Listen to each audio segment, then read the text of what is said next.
Enemy reduces its effectiveness. Enemy reduces its effectiveness.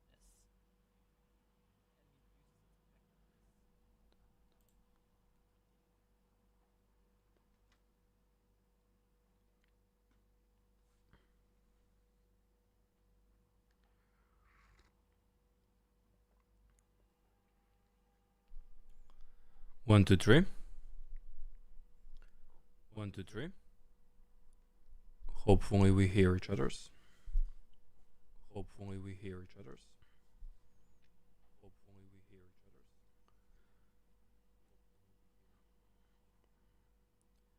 Yeah, today we are doing the live stream.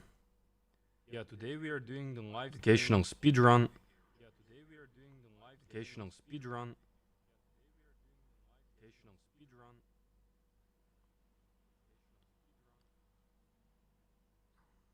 Hello, hello. Hello, hello. All right.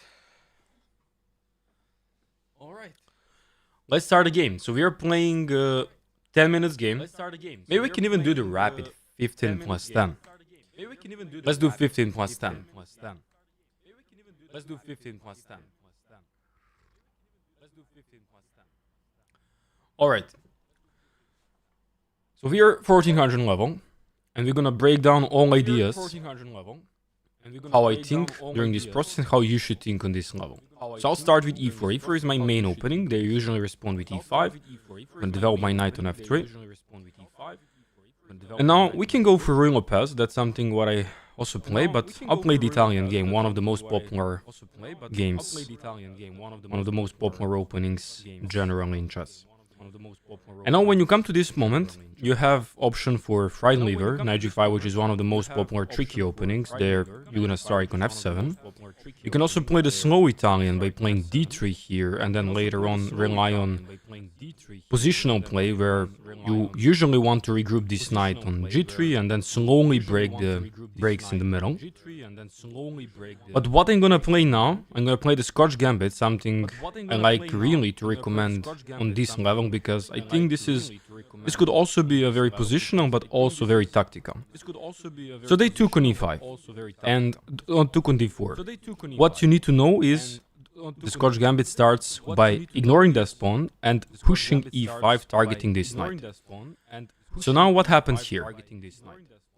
This knight is under target. He has relatively 3-4 possible squares to go, but none of this is good as doing the d4 move. And what we are seeing now, the knight took on e5 is sacrificed. But what he is thinking that there is the move queen to e7 to pin our knight and win it back. So actually the problem is that this is not gonna happen. Why? Can somebody tell me why? In chat. Why? Can somebody tell me why? Why they're not gonna be able to win this knight back? They want to do this, to pin it. Can someone tell me in chat? Can someone tell me in chat? You can hear echo? Really? You can hear echo? Really? You can hear echo?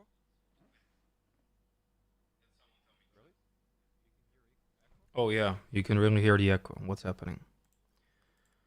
1 second, my problem. You can really hear the echo. What's happening? 1 second, my problem. What's the problem here? Echo.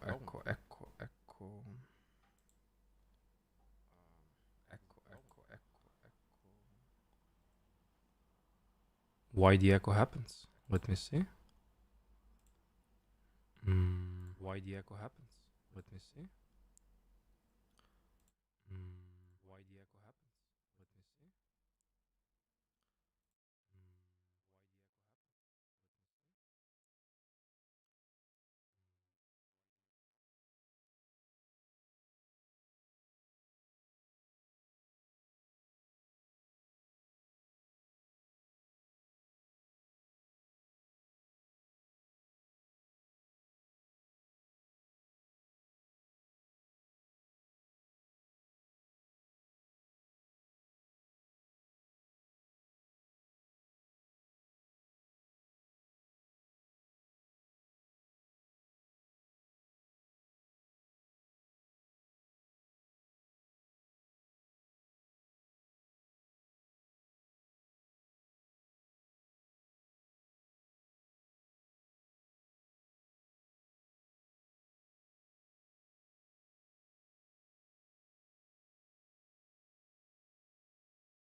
Yeah, now you don't even hear me.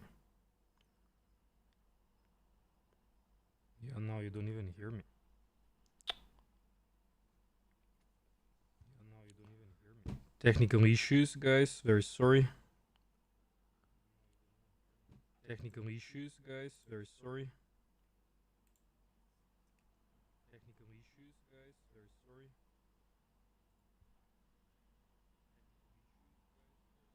Yeah, now you don't even hear me. Oh, now it works. Now it works, right? No echo now, right? No echo. Oh, now it works.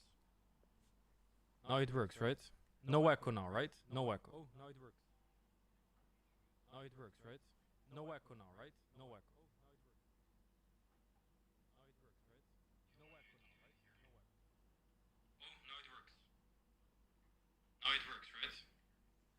Yeah, now no echo. Okay, yeah. So let's get back here. Yeah, we cannot just take this knight. Now no echo. Okay. And if they pin us, we're gonna play queen to e2. Someone mentioned in chat, as I see, that you should take on f7. But this is actually a wrong move. Why? Because later, if you take on f7, king will move on d8. And if you then defend your knight by playing queen e2, they will kick your knight away, and then your bishop is hanging.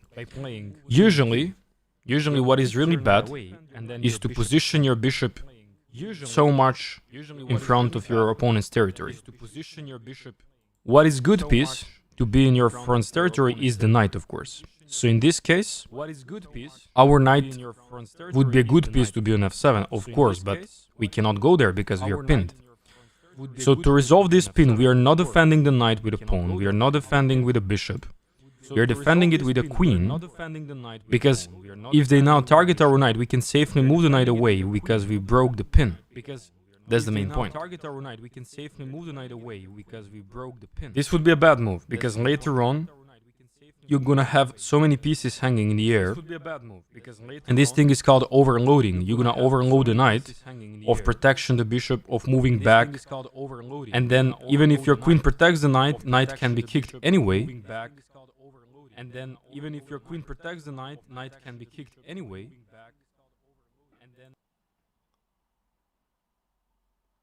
Okay, how about now? Is there any echo now? I think my stream was in the background on my desktop. There was no problem actually with a. There was no problem with a microphone or something. It was my stream just in the background. I just realized that I should just mute my stream. Anyways, so okay, that's what they did. They did this move. They attack our bishop, so we need to drop it back.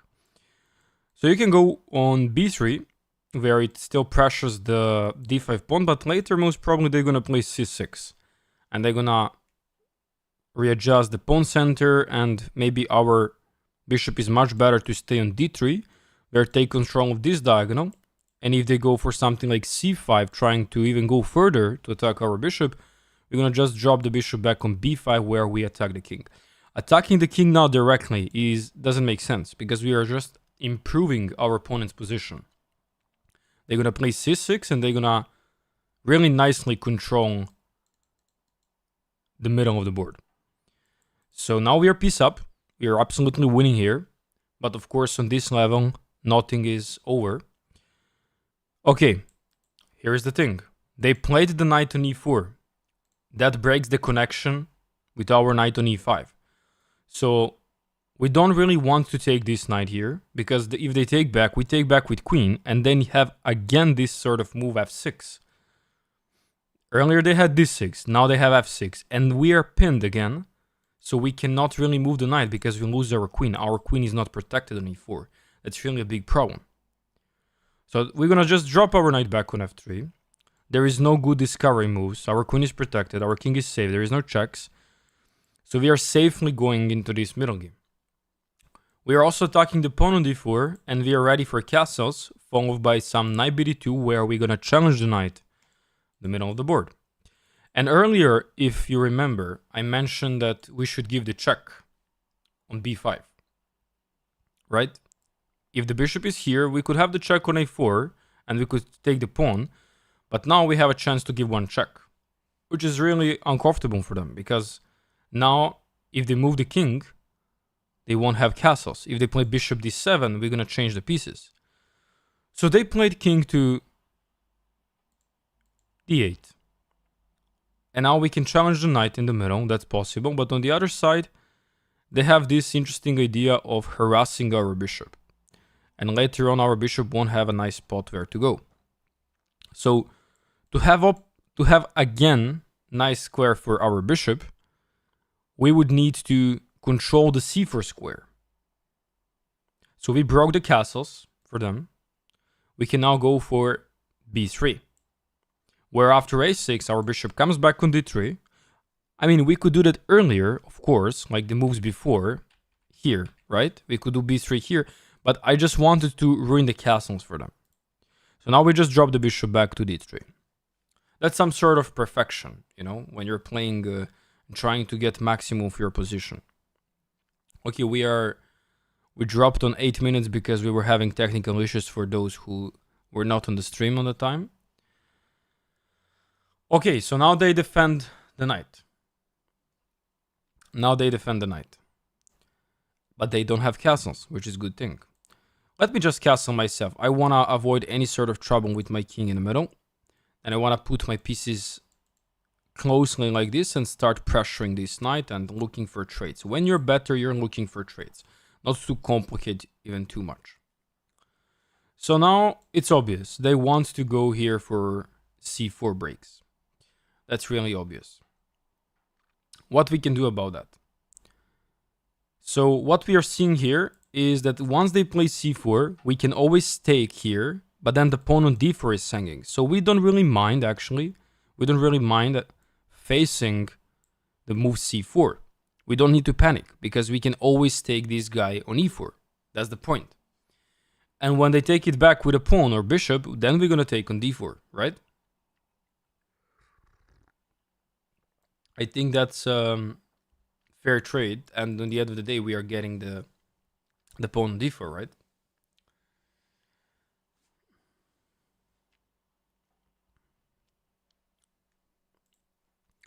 All right, they pushed g5. So what they're trying to do now to get all forces and start attacking our middle. So what actually happens here, we can drop our bishop back to g3. We can drop it back, of course, and ignore this pawn. But we can also take this guy on g5. That's also a possible thing. Because if they take back, we're going to exchange queens, and then bishop on f5 while hanging, if you see that, by calculating.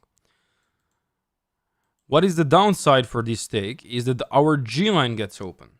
That's a little downside for our position. So at this point, we are calculating, should we just drop the bishop back and not react on that at all? Or we should take, actually. That's a good question. What do you think? What is the best for you?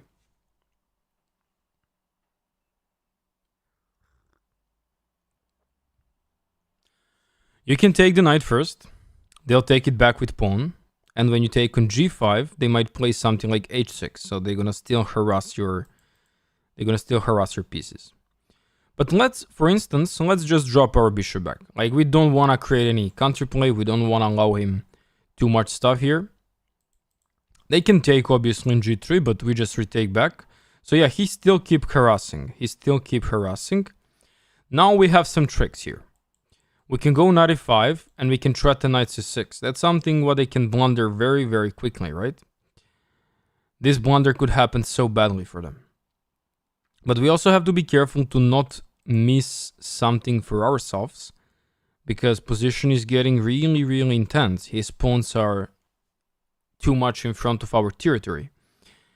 So knight to e5 is a very interesting threat, but it can be easily defended by rook c8, so defending this square. That's something we should keep in mind. And then our knight is solidly being stuck there, so we have to be careful how we are placing our pieces now. What we can do, we can go for h4, And then if they go for g4, then we just safely moves our knight to g5, offering the trade, of course, on e4, or we can go back to d2. The main problem for them is that even if they take and try to open out the g line, we can always take on h4 and not take action on this diagonal. So position got complicated a little bit with this pawn storm of my opponent on the first glance, but actually black is not having any ideas how to harass our pieces even more. Like, we are now completely safe. All sort of trades suits us very well, so we don't have to panic about that.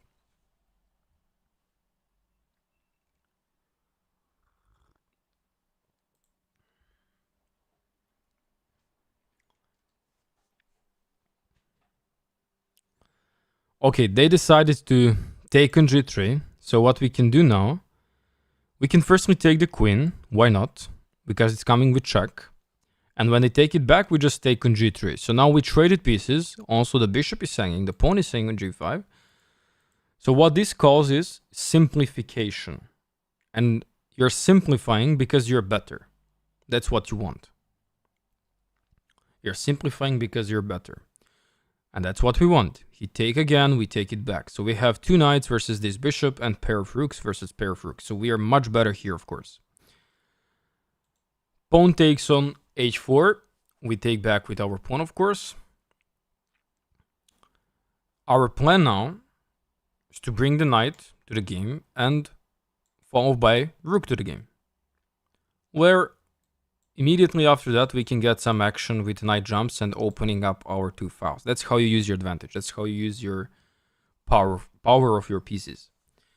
So this move is actually a smart move. He's, as you see, restricting my knight. So I'm gonna just keep developing. Just bring the knight to the game. There's nothing special here in this position now. Don't worry. Rook to g8, putting the pressure on the g line. That doesn't do much, so let's just bring the other piece to the game. Like, trying to stack our rooks on the e line is really, really necessary. For instance, my plan is to put a rook on e6, then put a rook behind, and then this leads to fantastic position because we are putting a pressure on this bishop on e7. What would be ideal thing? If some of these knights can end up on f5. If some of these knights end up on f5, the game is over. Because this knight becomes immortal piece. There would not be any angle for their pieces to attack our knight on f5 or something else. So now, do we go for rook e6 to target this bishop? Why not? Let's go rook e6. That's a double attack. Targeting the pawn and targeting the bishop. That's beautiful.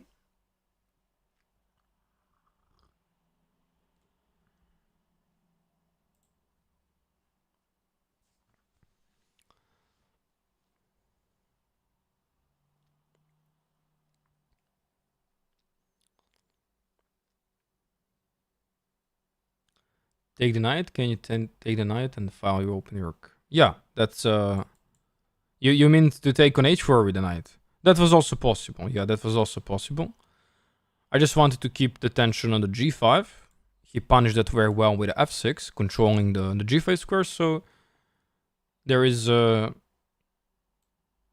position is also absolutely fine for me because now he has to care about a bishop, and on the other side he has to care about a pawn. So that's a bit problem for them. So on the other side, even if he can realize some counterplay and stack the rooks on the g line, which threatens the kingside safety, at that point we can just safely defend with rook f2, or even just drop the knight if needed and open the other angle for other rook and bring the other knight to the game. So our position is absolutely winning. But maybe sometimes people struggle to convert this. So now the king was played on c7. What he's trying to do is to bring the rook to the game.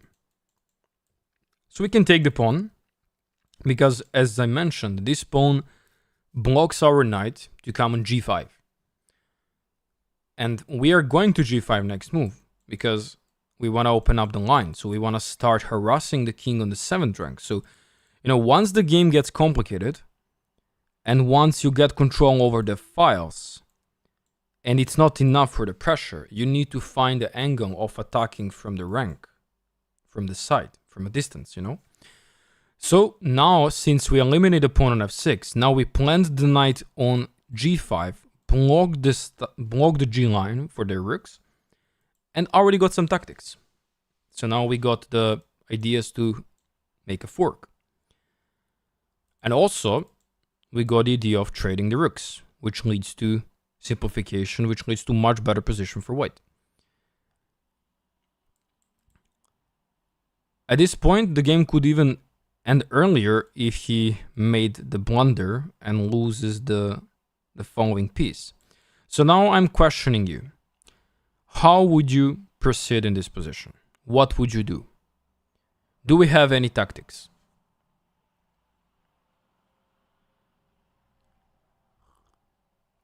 Do you have any tactics here? What you're calculating? What you're taking as a possibility here?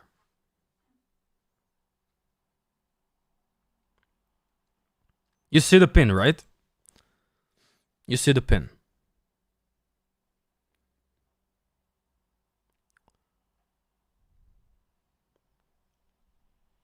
How do we react here? Do you see? Anyone in chat?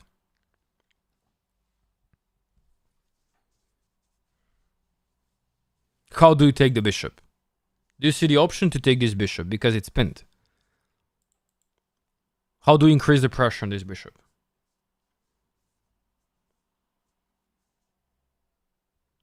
Okay, the move is knight f7. So this makes the double attack on the bishop and literally is not allowing black to protect it back with his rook.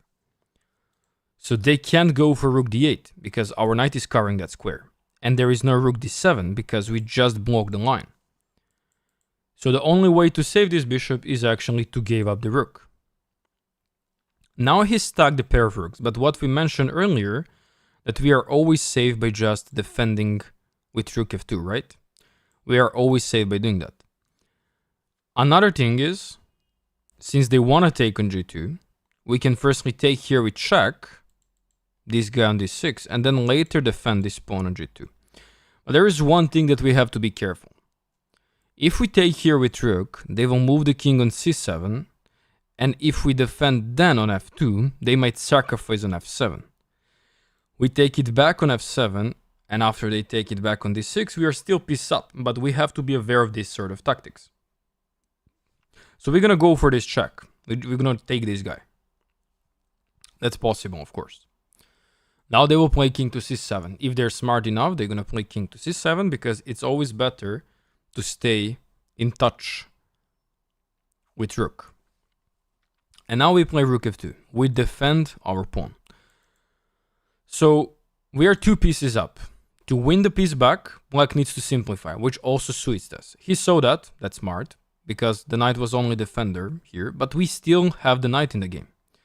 So we're gonna start slowly bringing the knight to the game and also king to the game. That's our priority now, because we need some support of other pieces.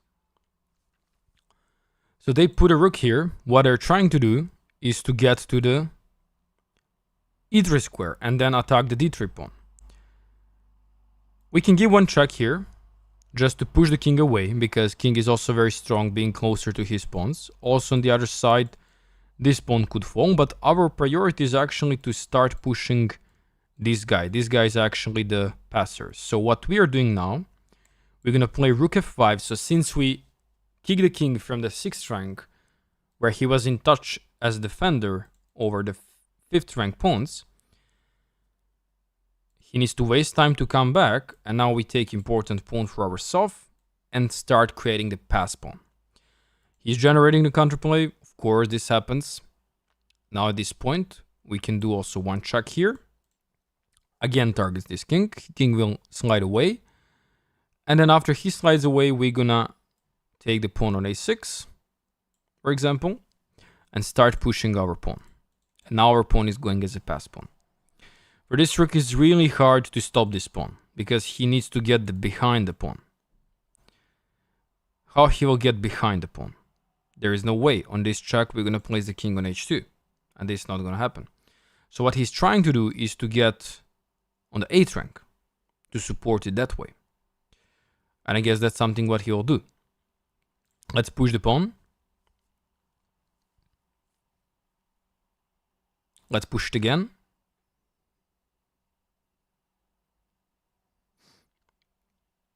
He might start pushing this way also, but on the other side he loses the d4 pawn. And he resigns. He maybe should try a little bit here, because the point is actually to... Let me open up the analysis. But let's analyze the whole game. That's the point of these speedruns, right? That's also what Daniel Naroditsky did himself all the time. He was playing these games and then also after that was watching later. Even myself, I was watching so many of his speedruns. So okay, let's take a look at from the very beginning. e4, e5, knight f3, bishop c4, knight f6, and now we play this Scotch gambit. So this is Italian game that also could be played by going bishop c5. And all of this could transpose into the slow Italian. Did you start with bishop? Did you start with knight? All of that could transpose into this positional Italian game. But some people likes to play aggressive. Here, if you want to play aggressive Italian, you can play c3, d4 and go for this central attack. If they go knight f6, then at that point you can also defend the pawn and also pick the slow Italian. But what we did in this game, we picked this Scotch gambit variation. So we attack the pawn on e5. Too much delay for chat. Yeah, something is wrong. For some reason I have this little delay, yeah. I don't know why, but for some reason I have this delay. Okay, I'll just explain. Hopefully next time I'm gonna fix it. So yeah, we're in the Scotch gambit. They take the pawn, and now the point is to attack this guy on f6. So what is the book move here is the move d5, and that's the best move in the position. Why is this the move? So if you take the knight on f6, they'll take your bishop. And suddenly black is much better here. The reason why he got these beautiful pawns in the center, and even though you take on g7, that doesn't change much. You just take back with bishop. Even if you give some little check, they'll defend with bishop, and these bishops and these pawns in the middle are so powerful.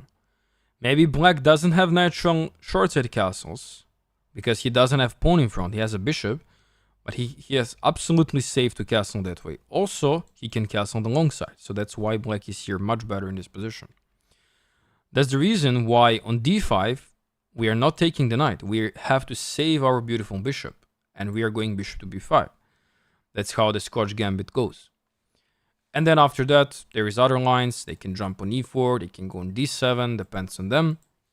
But what our opponent did is knight takes e5. This is a terrible mistake. He thought that he has this idea of pinning my knight, which is natural instinct, of course. He's aware of these tricks. He is 1400 player, and he understood these little tricks. So that's totally fine. But unfortunately for him, this doesn't work. So after e5, we are targeting the knight. Where this knight can go else? This knight can go on e4, this knight can go g4, h5, and g8. Let's just clarify all of these moves. If knight goes on h5, then that's mistake. Why? Why is this mistake? Why this could be mistake? It's because knight is getting on the side of the board. As we know, knight on the rim is a grim. And he directly enters some problems where we can attack this knight with g4. Here, currently, we don't have this idea because there is again this counterplay with d5, and if we take the knight, they take the bishop.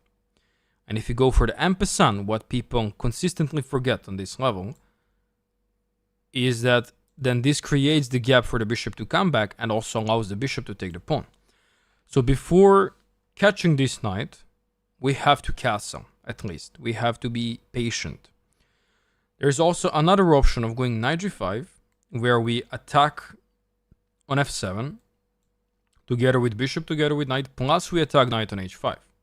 And we got the initiative and got the piece, hopefully. So that's why it's bad to have the knight on the edge of the board. Knight is being very, very poor there.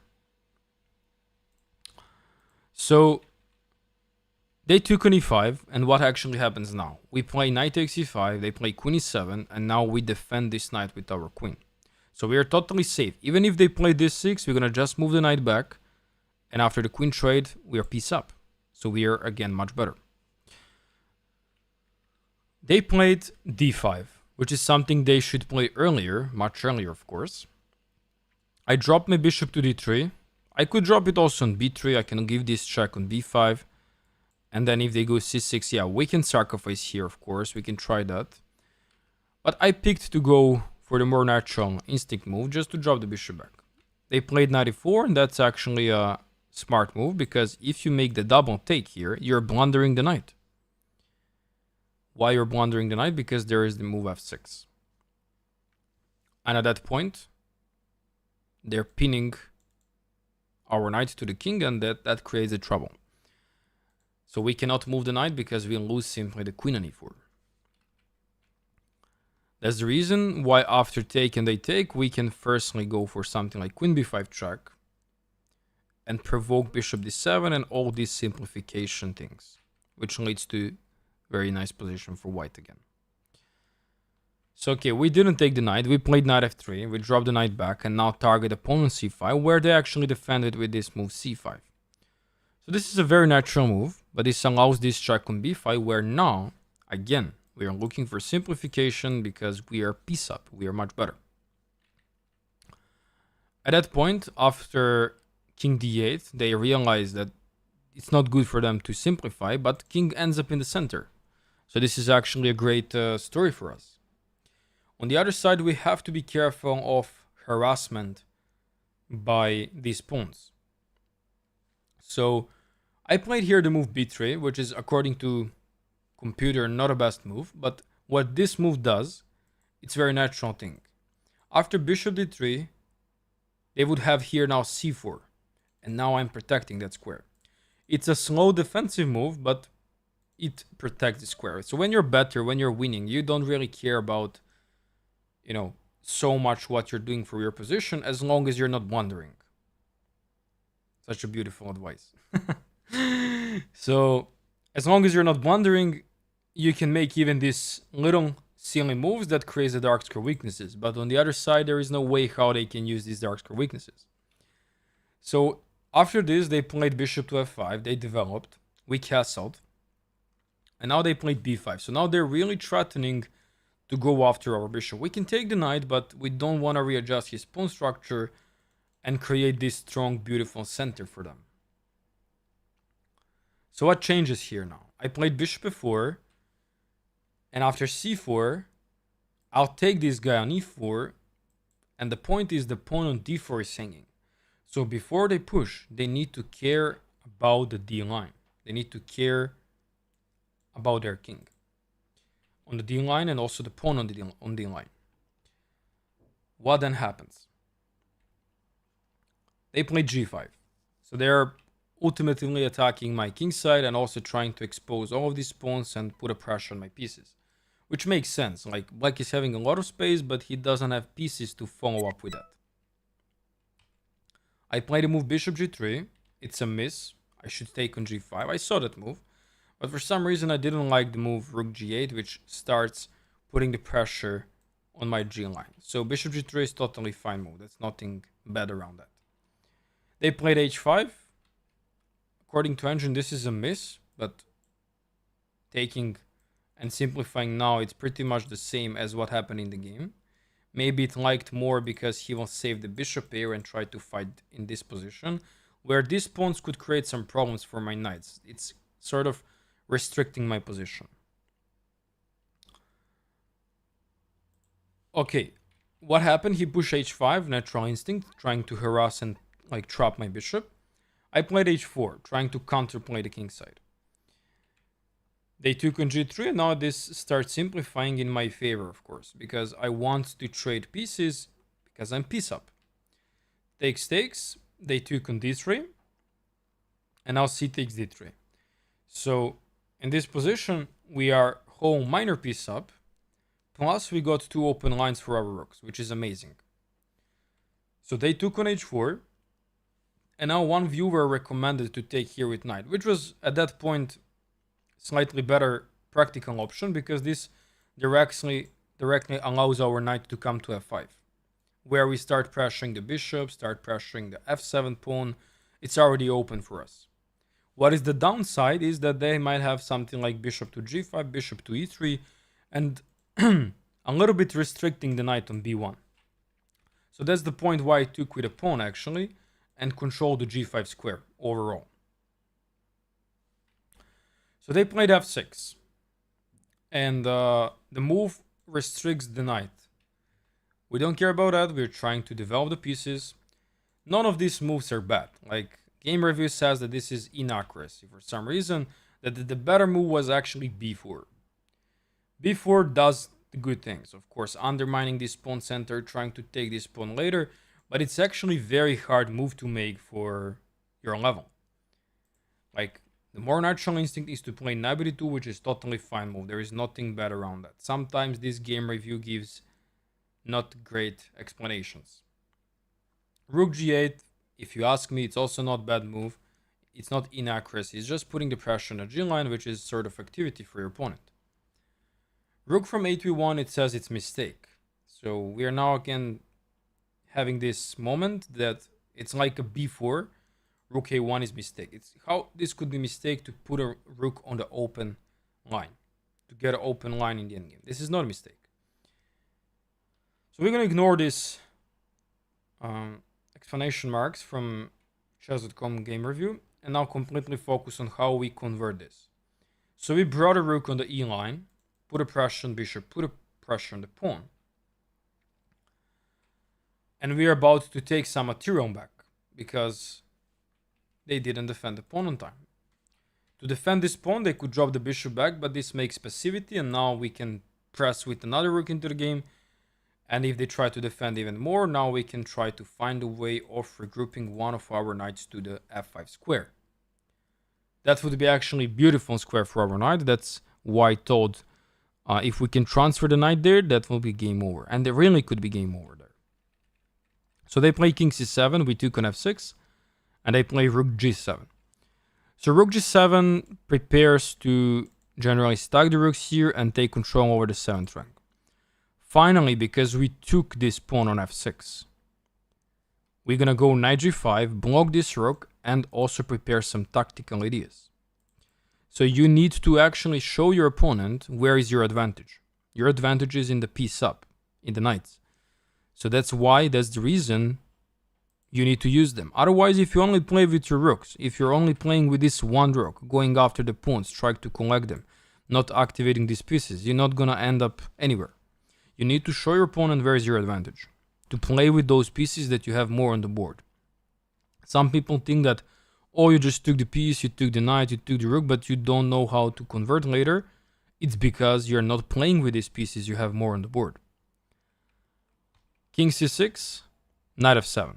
So this was the momentum where I asked you, but because of delay on the stream, I don't know why there is delay. For some reason there is delay. I asked, what is the tactic here? And until this moment, we didn't have any tactics, like to win more pieces, more material. But this is exactly the moment you should spot to make your life easier. How do you see that? You just see the pin. This is the first intuitively tactic that you need to see, the pin, and how you can increase the pressure on that pin. So actually there is two ways. You can sack the knight, and then the other knight will replace it and put a pressure on this bishop. And you can find the other angle of attacking from f7. What is good from f7 is because it's also blocking the defense. So the rook can't come on d8 to defend the bishop, and also rook can't come to d7 to defend the bishop. And that's how you win the game. That's how you win another piece, actually. You still didn't win, but you win the piece. So they played rook at g8, which is smart. They're putting all pressure to our king. So we took on d6 with check. So now we are 2 pieces up, which is good. And after king c7, I played rook to f2. So what this does, this defends the pawn, which is urgency. We cannot defend with knight because then we simply drop the rook. We are still better here eventually because we have 2 knights for the rook, but there is no need to complicate it again. So we need 2 rooks in the game. So we defend it with rook, but we are overloaded. This knight is overloaded of protecting the rook, and this rook is protecting the knight. So they can sacrifice like they did. I take it back, they take it back on d6. So we are now only piece up, but this is absolutely winning endgame because more you simplify, as I mentioned, more is getting down when it comes to piece material. It's much easier for you to play. So at this point, you see where is your advantage. Your advantage is in here, 2 versus 1. You can also go after and start collecting the other pawns, but you should see where is your priority. You want to eliminate the h pawn and start pushing it towards the queen. So I play the move knight f3. My knight to f3 supports the pawn and generally creating the help for the rook in later promotion idea. So he played rook e8, which is smart. He wants to come to e3 and collect the pawn. He wants to generate counterplay. I played rook f6 before I go after this pawn. I played rook f6 because I want to sort of cut the king off and push him to the back. It's usually a very nice thing. Then he played king d7. For instance, now I could take the pawn on a6. Maybe people would think, why are not taking this pawn on a6? It's because I don't really need that pawn. I need the h5 pawn because that's where my advantage is staying for the certain position. Of course, you have many advantages here, but if I want to finish the game as quick as possible, I would like to take the pawn on h5. So I play the move rook f5. Now there is double attack on this and this. He played king to d6, so he come back, but as you see, I could do this move earlier, if you remember, but this doesn't make efficiency as it did when the king is on d7. So this is sort of called intermezzo move. Intermezzo move that people misses usually a lot in the games. Okay, this, as I mentioned here, you are, maybe for some people that are watching, it's very easy, but for some people are dubious how to convert this position. King d7, then we go rook to f5, king d6, now we take the pawn. Rook to e3. So we saved one move, and now we are finally looking to push this pawn. I went for the check, so again, freeing up the line with the tempo. King moves, and now I took the pawn on a6, which is correct decision. He took on d3, and now I start pushing my h5 pawn. So if he tries to get from behind, like I recommended, he's not in time for that because my king simply covers that spot. And if he tries to generate a counterplay, we simply push, and after d2, now it's time to take. Because if you push h7, you might allow your opponent to go for a check and then to promote a queen. Luckily enough here, believe it or not, you are even fine with that to allow them to promote a queen, because after king h2, there is no good check and there is no good correction to stop this pawn of promotion. Like, there is no queen d4.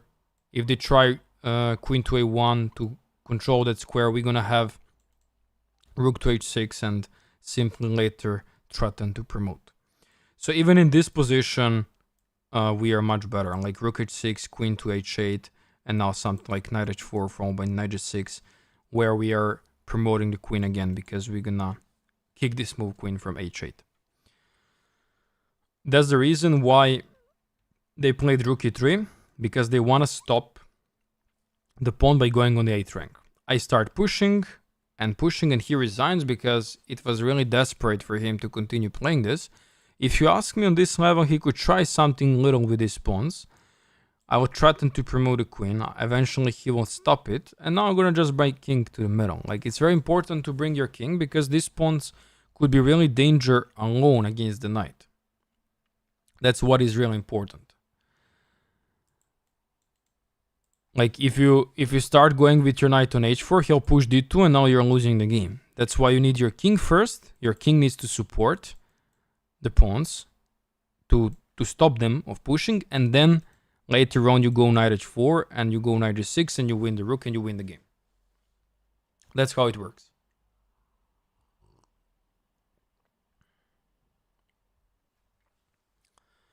Alright, so that was the analysis of the first game. Let me take some water. so exhausting when you talk too much.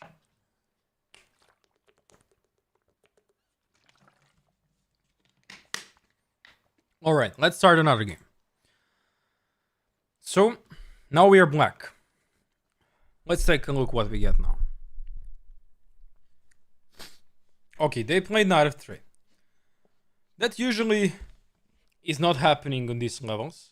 Like usually what everyone is playing is e4 and just getting normal Italian game. I'm gonna copy him with knight of 6. So the thing is, I can go with this move, I can go for a King's Indian setup. And I can also go for just normal Queen's Gambit decline. But they played this move knight c3. What it tells us is that he might also go later with e4, d4 together. So to stop them in one of that thing, we're going to play the move d5 and not allow them to go c4, e4. So what then happens? They push d4, that's obvious. But in this gambit, in this Queen's Gambit systems, when you're playing Queen's Pawn opening, it's usually bad to have your knight on c3 unless you are really into the Jubava London system. At this point, knight is here. I would say that they would like to go maybe with a bishop out somewhere and later on go knight b5 and put a pressure on the pawn on c7. That's actually how the Jubava London works. But with this move order, starting with knight of 3 first and then knight c3 allows me to consolidate a bit more. So I can go with a bishop out on f5. That's one option. I can also play something like c5 maybe, and then try to ruin his pawn structure in the center. Maybe we can try that, like to play here the move c5, just to show you some things when it comes to pressure directly in the center. Maybe we can play here the move c5. But maybe we can be more solid, just develop naturally the bishop on f5. They played bishop to f4, and now they have very nice idea of jumping with a knight here. That's kind of obvious. Okay, so at that point, we would like to sort of stop this knight of coming there with a move c6. Or we can ignore that, play the move e6, and if they jump knight b5, we can have knight to a6 and then protect that pawn. But most probably they're going for that idea. So let's just ruin their idea because we know what is their plan. Let's just play c6 and stop them in playing the knight to b5. That is our plan.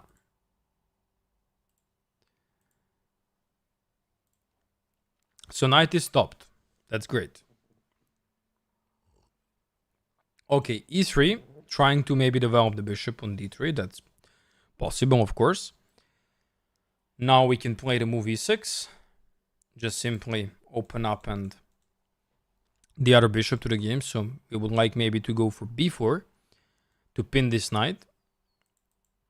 And now what comes from this Jubava London system is that people are usually go for h3 and g4 and start attacking on the king side, harassing this bishop. That's the point in these systems. Okay, now what we have here is they just naturally developed. We can also naturally develop our bishop to d6. Why not? Putting the pressure on this bishop. If they take, we're gonna retake with our queen. That's our idea. c6 was maybe earlier not a best option, of course, because we don't really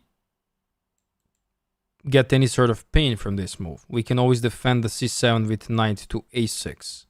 But sometimes people are a bit, off when it comes to knight a6. Like, they don't really want to put a knight there. Sometimes people don't see it. So, now he played the move a3, which is interesting move. Like, stopping bishop b4, but since I already played bishop d6, I already told you where my bishop is staying. So what's the reason why you're playing the move a3? Okay, now we can go castles. Safely castle our king. So when the position is closed like this, you're looking for some breaks. And you cannot break with e5, but you can try to prepare and break with the move c5. That's what is interesting. So he now puts the knight here. That was obvious. and he wants to start pushing this pawn. G4, G5, and so on. So now maybe we can get in the problem here, by the way, because if he start pushing G4, then bishop G6, then he'll push H4, and that will be very strong attack on the king side. That will be really, really painful. So what we're gonna do now, we're gonna look for some simplification. We're gonna place our knight to E4 and offer the trade for this knight on C3. We need to create some and generate some counterplay here. Okay, they took it here. I'll take back with bishop. I don't want to take with pawn and close my bishop. Now he starts pushing these pawns. That will be scary, of course, but none of these moves will create any big threats because our bishop will safely go on G6. Now he's offering another trade, which we can accept. Why not? But we can also ignore by going all the way back. But maybe we can accept it. What do you think about that? Let's accept it.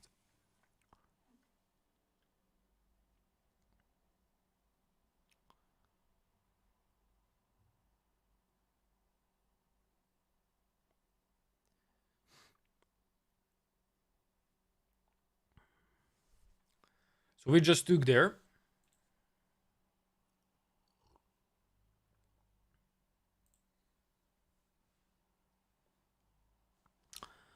Knight h5.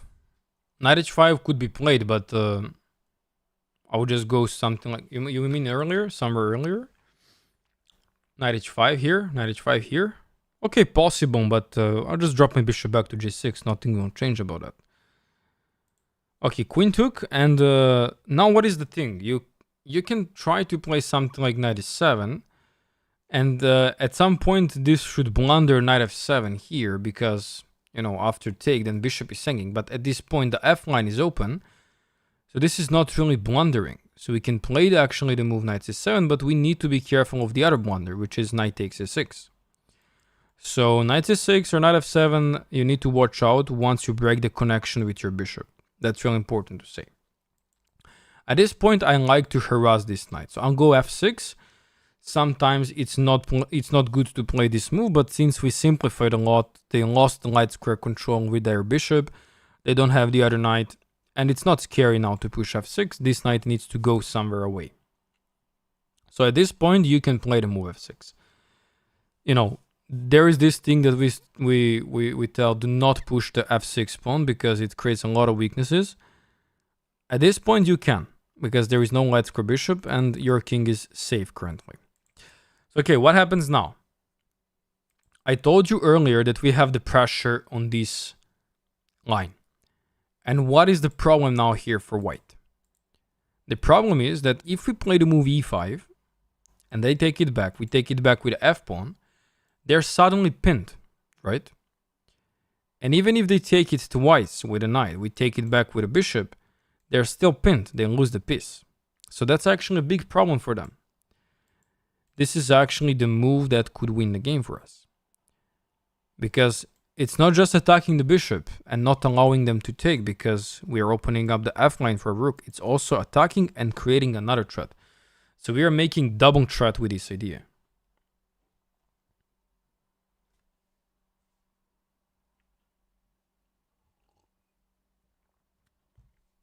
This is simply winning the game. Like, we didn't do anything special here. We were just trading a couple of pieces. And for some reason, we had a very great coordination. And they got forked. To be honest with you, this opponent played very well when it comes to positioning his minor pieces during the middle game. But he was not lucky enough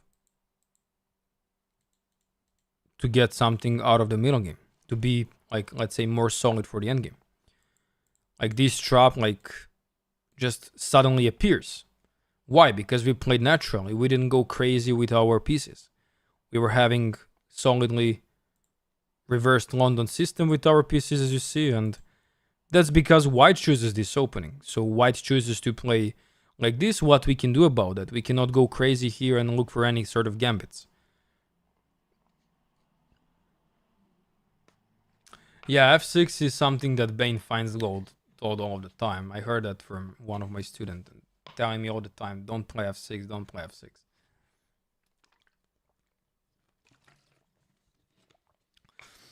Okay, so on e5, he suddenly realized that he is in trouble because he's about to lose the piece. And that's actually where the game could get over. On higher level, this is already winning. On lower levels, could be just beginning of disaster because some people really doesn't know how. Some people don't know how to convert these positions, or they're not playing with what they have on the board. Like if you have material up, you need to play with that material up. You cannot just stay and not play with your pieces.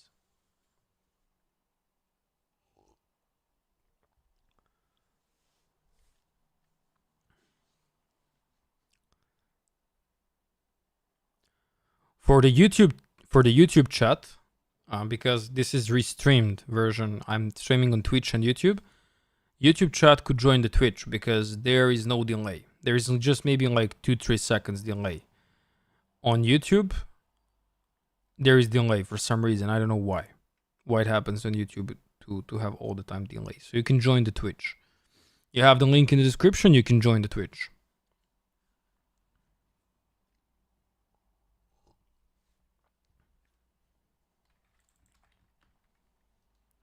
Okay, we are waiting for our opponent. It takes so much time for him to respond on this because he realized that he is now in a bad position.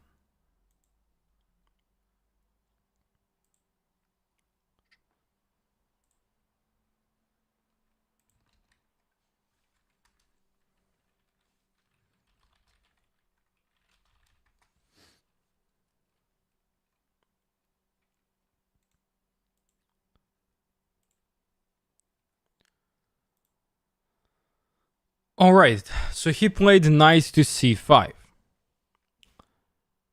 He played knight to c5. That's kind of obvious move. He needs to do something, right? And he wants to jump on e6. So you can take this guy and they will play knight e6. You'll move the queen, they'll take the rook. You're going to get eventually 2 minor pieces for the rook. But why to risk? Why would you risk here? Like just take the knight first. Eliminate that piece. And then after take the bishop. When you count the material, you will have the whole piece up. 3 points. You're going to have 3 points up. But if you take the 2 minor pieces and they take your rook, you're going to be only 2 points up. So there's still some room for counterplay from your opponent. Of course, you're better in both cases. So now we take the bishop, of course.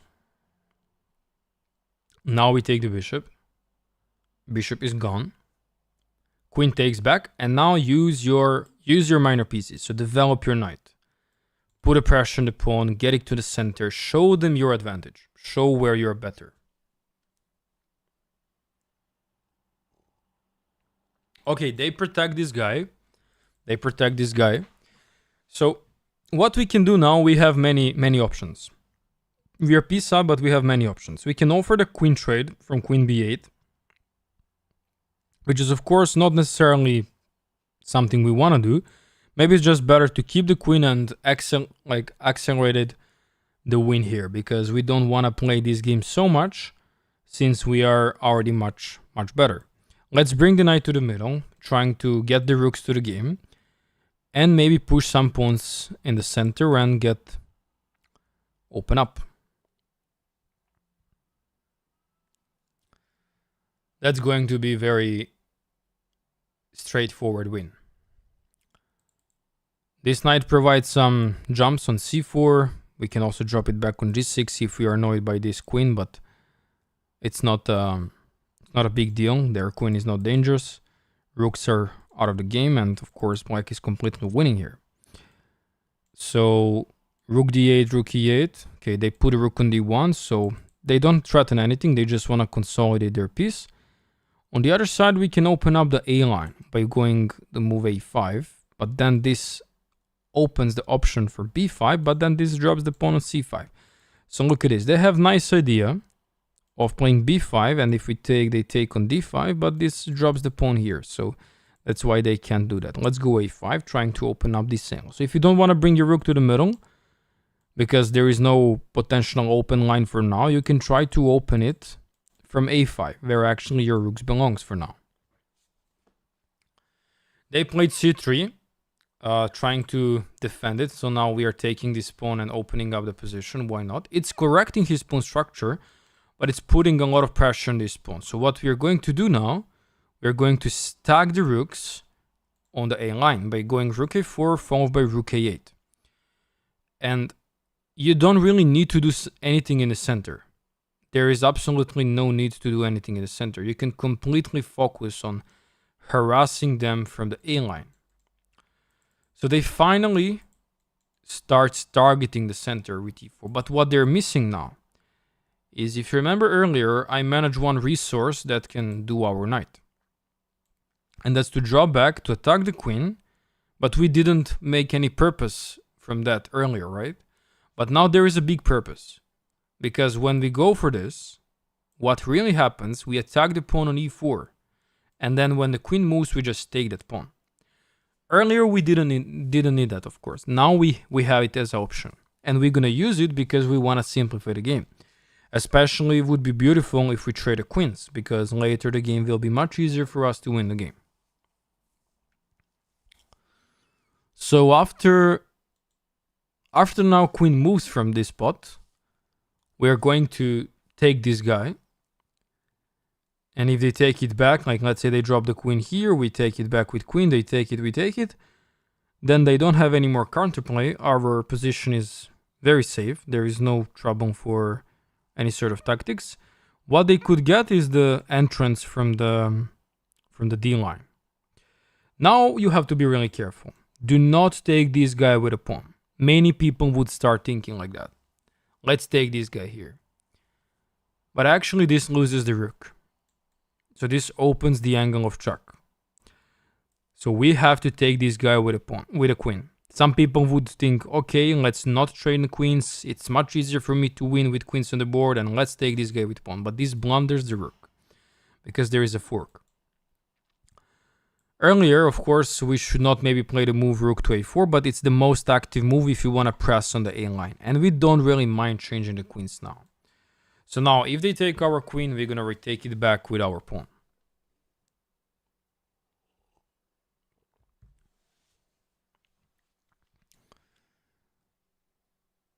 So now it really depends, will they trade the queens or not? They did it, and maybe they're gonna enter from the 7th rank and start pressing on this pawn on b7. So okay, they got maybe a little activity if they go for this, of course, but we don't really pay attention about that. We're gonna make a full pressure on the a3, so even if they take this guy, we're gonna take this guy on a3, and then looking forward to trade the rooks by going downside and creating the checkmate threats on the first rank. That's beautiful, right? Are you title master? Yes, I'm FIDE master. So look at this now. They play the move g3. Logically speaking, we can take this pawn on a3, right? But the pawn on b7 is hanging, and the other way to take is the pawn on b4, because if they take, we have rook takes a1. And that's coming with check. So at this point, do we pick to take this guy or this guy? What do you think?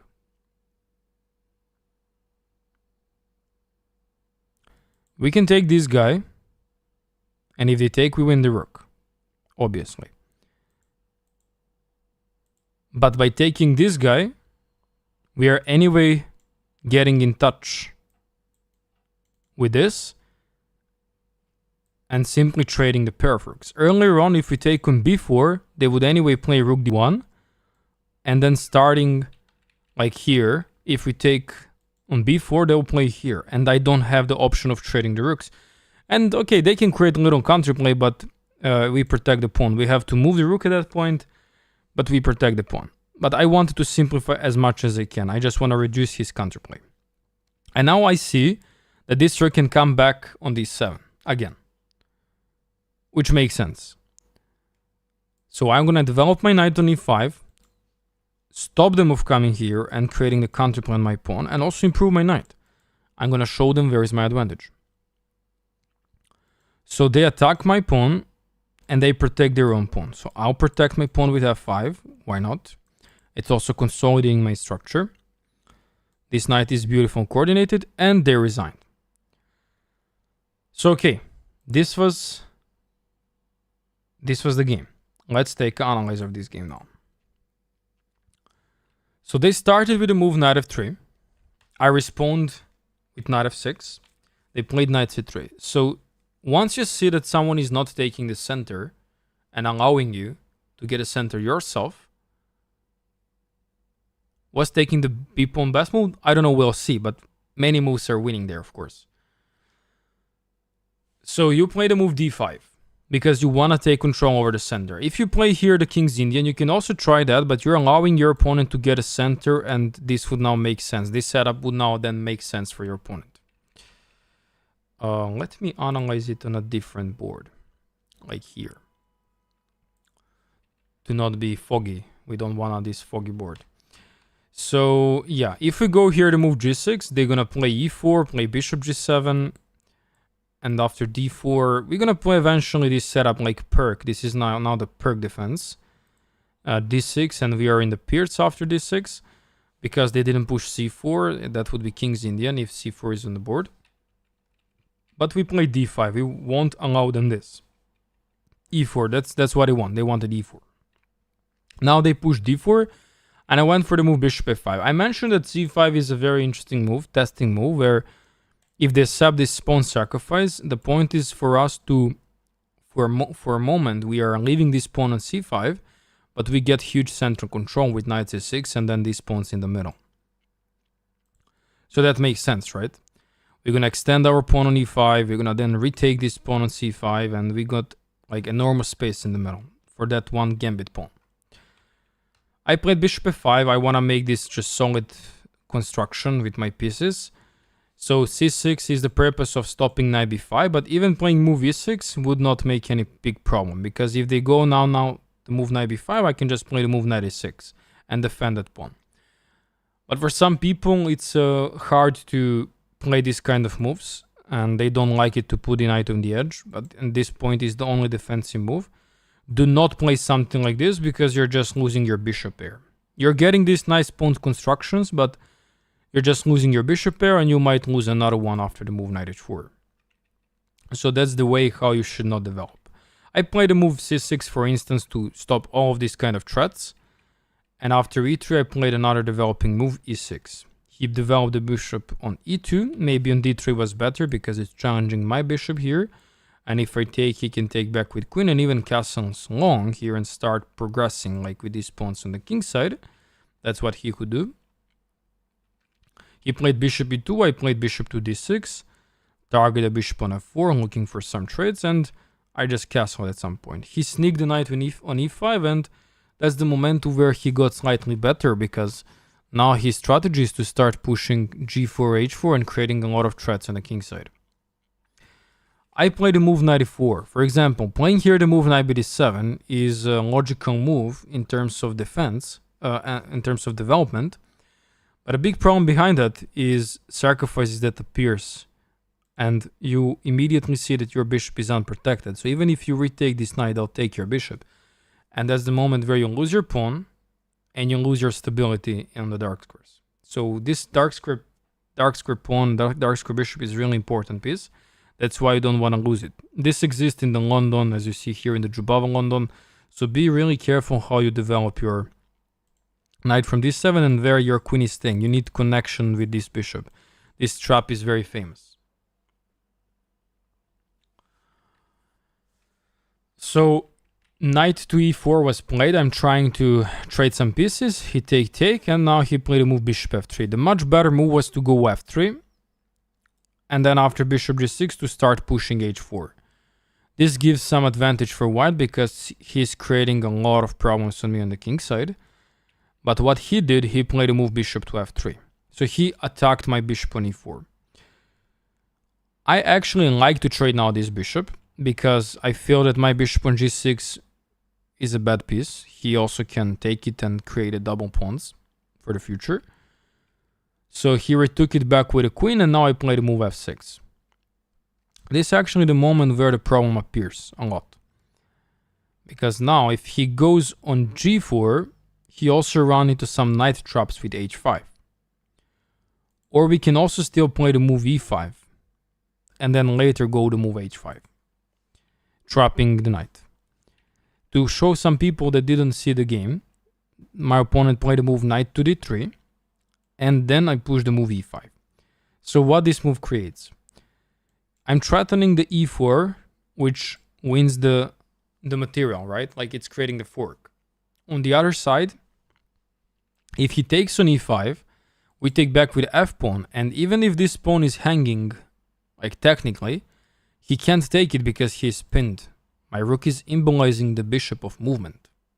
That's the problem. So if he takes with knight, we take back, and now bishop is gone. Knight is gone, actually. He played in the game knight c5, but the defense mode here is the move bishop g3. So this is the only way how he can defend. When we play e4, it makes sense like, wait, like, is this really possible to hold? The thing is, after the move queen to f5, and after we take on d3, there is this move queen e6 check, which is really annoying. But it's hard to see on that level, this sort of combination, that you're not actually losing the piece by dropping your bishop back and allowing the fork. This is some sort of advanced tactics that are not like familiar at this level. Sometimes even higher level players would not see that defense. So it's not about, let's say, take. We're not going to take back because the queen is hanging. So it's about like finding the tactic and finding the counterplay. Of course, here we can take on g3, but after h takes g3, there is another angle of trouble for us. And believe it or not, if we play here the move g6, they're going to go queen e6, and then suddenly white will be in a driving seat because he will be ready for putting this knight to f4 after this check, and maybe he's even winning here now, because suddenly many pieces are attacking our king. That's the reason why black should accept allowing white's queen to sneak in, but he's piece up, and eventually he will survive because queen is not enough to win the game. Here black will develop the knight, bring the queen to f7 somewhere here, and eventually will defend all of this, but the consequence is having the bad king in the center. Of course, this was really hard for my opponent to see and calculate. He played natural move knight c5, which threatens on e6. I mentioned that I could take on f4 and allow him to, you know, take my rook on f8. That was possible. But I didn't want to get to that line. I just wanted to simplify as maximum as I can and then take the bishop on f4. They took it back with queen and now just looking for development. I want to show my opponent where is my advantage. And my advantage is in having the material, having the piece up. He went for b4. This opens the queen side a little bit, but it's also protecting the pawn on c5. So I played the move queen e7. We're actually just trying and looking forward to trade even more pieces. Nothing particular with this move. I'm connecting my rooks also. He castled, and now I went for knight e5. I'm centralizing my knight to the game. He played rook d1, I played a5. With a5, I'm looking forward to open up the queen side, because some people are struggling where to put the rooks into the game. Does the rook belongs to d line, e line, or something like that? It's really problematic when it comes to beginners like these levels around 1000 until 1500. They don't know, even more, like even until 1000 people don't know where to put their rooks. And that's actually where the problem appears. You don't need to complicate where your rook belongs. You're just looking where you can find the optional open line. How you can open up the line. Like, where is the line getting open? You won't make, when you're piece up, you won't make any mistake by putting your rooks now in the middle. But if you want to make full efficiency of your rooks, you're looking directly how you can strike. And there is no need to move your rook when you can open up the A line by pushing the a5 pawn and supporting that pawn, because there is the hook that you can take the b4 pawn and then suddenly the trades appears. And why you're trading? We are trading because you're better. You have the knight. c3, and now I take, and now I stack the rooks. I want to stack the other rook behind and then make a full pressure on the a3 pawn. So once the sum line is open finally, you're playing rook 2 somewhere, like I in this case played on a4 because I found multi-purpose move. Sometimes the pawn on b4 could be taken, especially now the pawn is pinned. So the pawn on b4 is immobilized of movement. That means that sometimes tactics queen takes e5, pawn takes e5, and rook takes the queen could appear. Like if they play something like, I don't know, let's say this move, this kind of moves exist, because if the b takes pawn happen, then rook takes the queen. So you're also looking from that angle, how the things can develop and escalate. But my certain point was to go with the other rook behind and make a pressure on a3. He decided to break with e4, and in the game I mentioned that knight can move anywhere. Like he can go here, he can go here, has a lot of sort of angles where to jump, but there is no need to move the knight because knight was already better on e5 and very good on e5.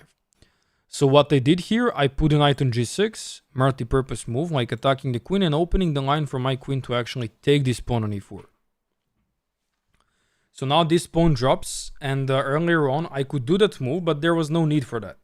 I could attack the queen, but this one-time threat move doesn't make anything, you know, out of your position. Okay, you're better, of course. Nothing will change, but why to move your knight back? No need for that. For one attack on the queen. Okay, if your opponent is 300 elo, then you will win the queen most probably, but when you're playing someone stronger, they will see that queen is under the attack, and they'll move the queen. Because many people on that level are looking firstly what their queen can do, and they'll see directly that queen is hanging and they'll just move the queen. So I played the move rook a4, and then once they made a weakness, once they made a point, I saw the problem because I'm checking all of these moves. I'm checking what can I attack, what can I attack here. I can take this guy, I can attack the queen. So now it appears that when I attack the queen, I can take the pawn on e4. And then game will be much easier for me because I'm going to take another pawn. And what this opens another line. So my rooks are now breeding. This was the point where people would take this guy with a pawn. But this actually loses the game for us, because they suddenly go to check and they take the rook. That's painful, right? Very painful. So we don't want to do that. We take on e4 with our queen, and after queen takes queen, we take with pawn, and now we are even much better because we proceed into the full endgame, where we have knight and we have this interesting pawn on e4. The only problem for us is this certain counterplay in the d line, but as long as we are having our knight in defense and our rooks are being much faster, we are generating certain amount of counterplay that our opponent could not stop. What it means? Now we are playing rook from f to 8, so we are not waiting for them to consolidate on the d line and try to create something, or to start taking our pawns on the 7th rank and putting the pressure on our king.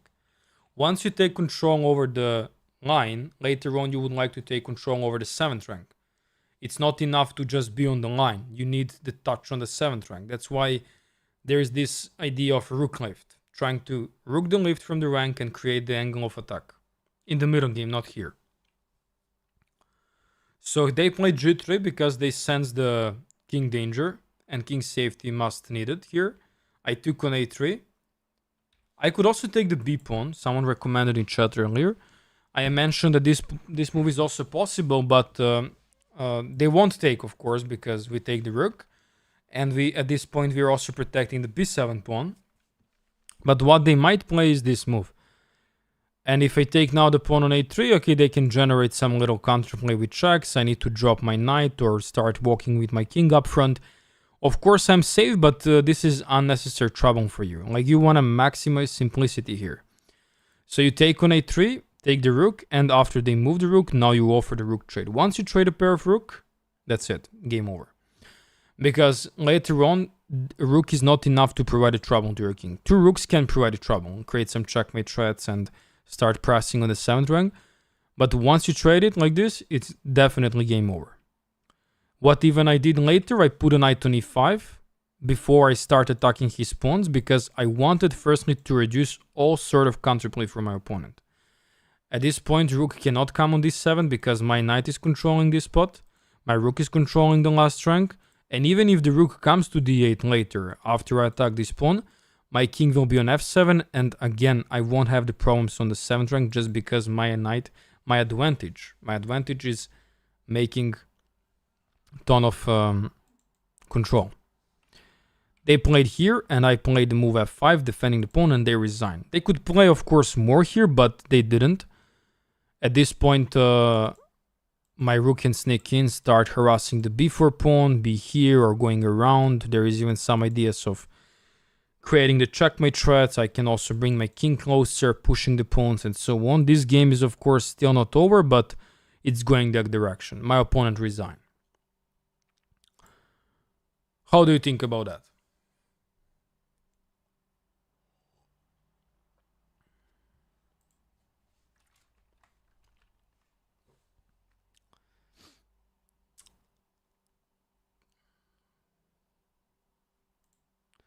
There's 50 people on Twitch.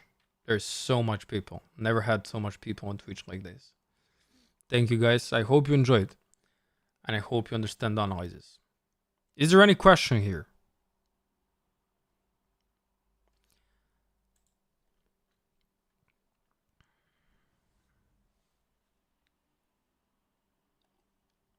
Okay, let's start another game. So,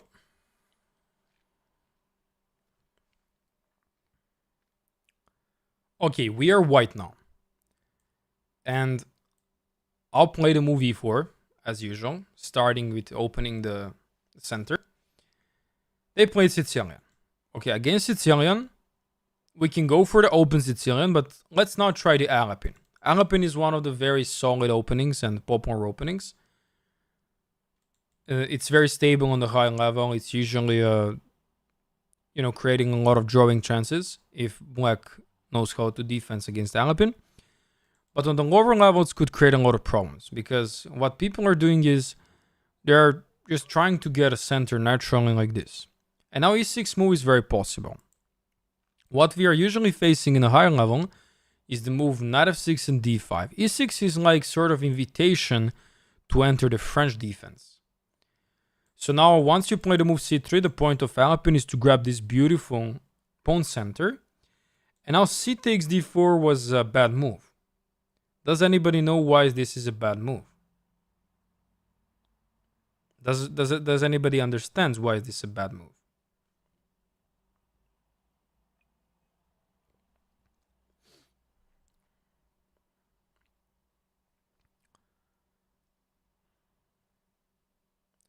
Yeah, it's giving a lot of space, and the first thing that it's actually creating the knight jump on c3. So that's also like in the French. Many people in the advanced line are taking on d4 directly from beginning because, okay, they see the take, I just take.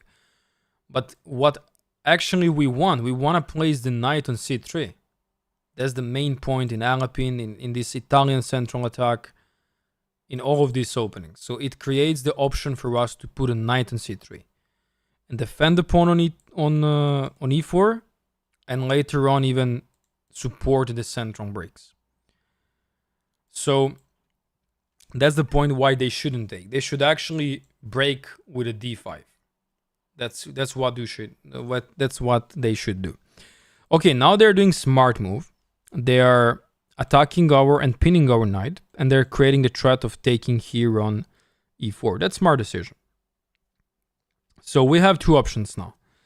We can move this pawn up, but this doesn't solve our problem because they can anyway jump here or here at this point. If they jump on e4, we can also go on d3 with our queen, attack this knight and protect our knight. But if they jump on d5, we can go bishop d2. On the other side, please do not this. Please don't defend your pawn with pawn. Many people will actually do that because it's a natural move. But it's blocking your development of your knight, and later on it's just simply opening the angle of pressure on the dark squares. So what I'm going to do here, I'm going to actually attack this knight, get a space, which is popular thing in Alapin, with this move e5, and start pressuring the d6 square. So in the future, if this knight being able to jump there, that would be beautiful. Now they put a knight here. We would like to take this knight now, but we are pinned, so we want to resolve our problem first. So I play bishop d2 to unpin myself. That's my first move. And now I'm threatening to take this guy. I'm threatening to ruin his pawn structure and offer another sort of trade. Point. Then what I want to do next, I want to jump with my knight on f3. This develops my piece. Most probably I'm going to put my bishop on d3 and I'm going to just save my castles. We generate enough space in the middle, which creates great stability in the game. So we don't have to worry about any sort of tactical problems. Now knight e6 is a very nice move. It's developing the piece and inviting us to take on d5. We can take on d5. Most probably they're going to take back with this pawn. And then they're going to take, after we take on b4, they're going to take on b4 with a knight. If you trade knight, would you take with a pawn or bishop? If you trade knights, would you take with a pawn or bishop? That's a good question. So if you took here with a knight, we always take back with pawn. Why? Because later on, when they push d6, we want to take that pawn all of the time. Why? Because we want to keep this pawn center. These hanging pawns will be weakness in the future, but but generally could be very strong in the middle game. We're gonna take that point after in the analysis, because what we're usually doing, we're analyzing the game after we finish it. So my opponent played the move knight c6.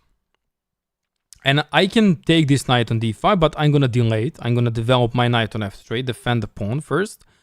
I wanna prioritize development first. I don't wanna go for mindless trades now and just look forward to see how he will blunder or something, because obviously he can blunder easily on this level. I just want to point out the natural development that can also cause the problems for him. And now knight f3 happens. I can also go with my bishop here and here. This opens the angle for the Greek gifts. Like, if you don't know about these tactics, Greek gifts could easily appear in lower levels and people for some reason are not noticing that. So my bishop move will be there. Okay, now he put a queen on b6. That's an interesting move, because he pressures the pawn on d4, and he's threatening that pawn, obviously. So what we can do here, we can now finally take. They will take back with a pawn. And we don't want to take on b4 because they take back and opens the check. So we have now a couple of options. We can also go for a3 and start harassing this bishop, where if they take, we take back with pawn, and then we get this nice pawn angle. That's also a possible idea. There's another option. We can go knight e4. We can go knight e4 and later on look for some knight e6 jumps. That's also another possible idea. But they're producing a lot of pressure on this pawn on d4. So that's a little bit annoying. So what could happen here? We can actually take this guy on d5. They have two options now, to take here with check and to take the knight back. I think the taking knight back with a pawn is better, because they're still then threatening to take this guy on d4 because it's hanging. But we have this one intermezzo move that we're gonna protect silently the pawn on d4, as you see, and also connect it as a big pawn. So the bad thing about this bishop, this is now behaving like a big pawn. But on the other side, provides a great stability. And if he takes, we're gonna retake back with pawn, obviously, and then we're gonna have a very nice structure in the center. We are ready for bishop e3 and short-side castles. So the bad thing about black's position is that his structure is bad here, and also his king is still in the center. This is not a good move. We'll explain later why this is not a good move. We're going to just simply retake it now and leave the explanations for later analysis after the game.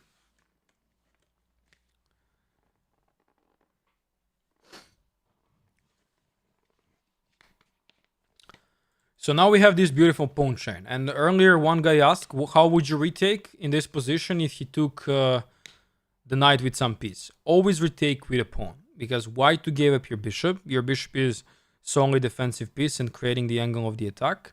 On the other side, you're creating this beautiful pawn chain. That's also the purpose of this Alpine game. Like, you're creating this beautiful pawn chain all the time because they're looking for these mindless traits.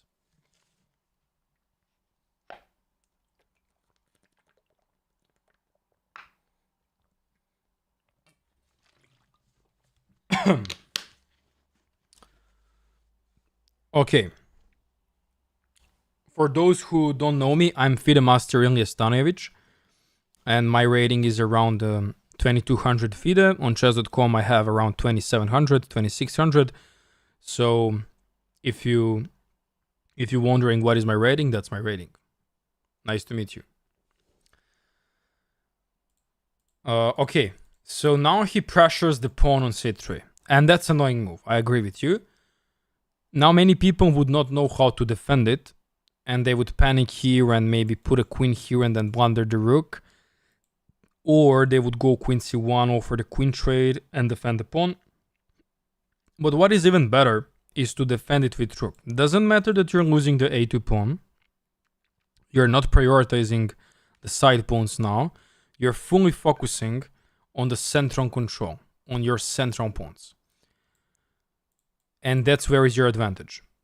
He can't take this pawn, that's what is good. He doesn't have any trouble on f2, there is no knight jumps, like his pieces are far away from our king. Only queen is involved in the attack.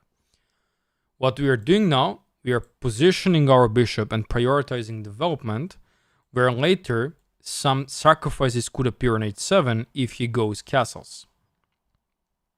If he goes castles with his king. So that's what actually happened. And here he castled. So now it's a good question. Do you know for the tactic that is called Greek gift? Have you ever heard about a tactic Greek gift? Greek gift is coming from the move bishop takes h7. And when the king takes h7, we go knight g5 check. So you don't know what is... Okay, now I'm going to explain what is Greek gift tactic. Greek gift tactic is one of the most famous beautiful tactics in chess. On lower levels, people don't understand that.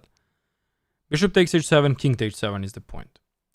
And then after knight check, you bring your queen into the game. Queen h5.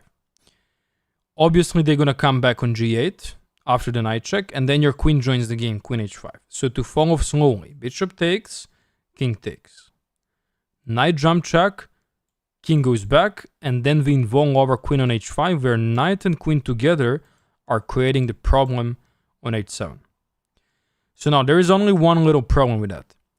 Because after check, king takes, knight g5, king can go up on g5 or h6. So it's a question, do we have time after this to put our queen to the game? We want to be precise with this, because if we blunder the piece and sacrifice wrongly, then we're going to lose the game. That's why we want to be precise here very, very much. And don't want to blunder the things. So if we go bishop h7, king takes, we go knight g5, and now there's two options for them. They can go king g6 and king h6 to try to attack our to attack our knight. If they go king g6, we have option of going queen to g4, where later we are threatening some sort of discoveries with knight, and that would be painful story for our opponent. But I think the king h6 is the move that creates the challenges for us a lot. But for instance, I want to show you how this works. Even if it's a wrong, I want to show you how this works. To see the Greek gift tactic and to learn about the Greek gift tactic. Later on in analysis will be very fun to see it.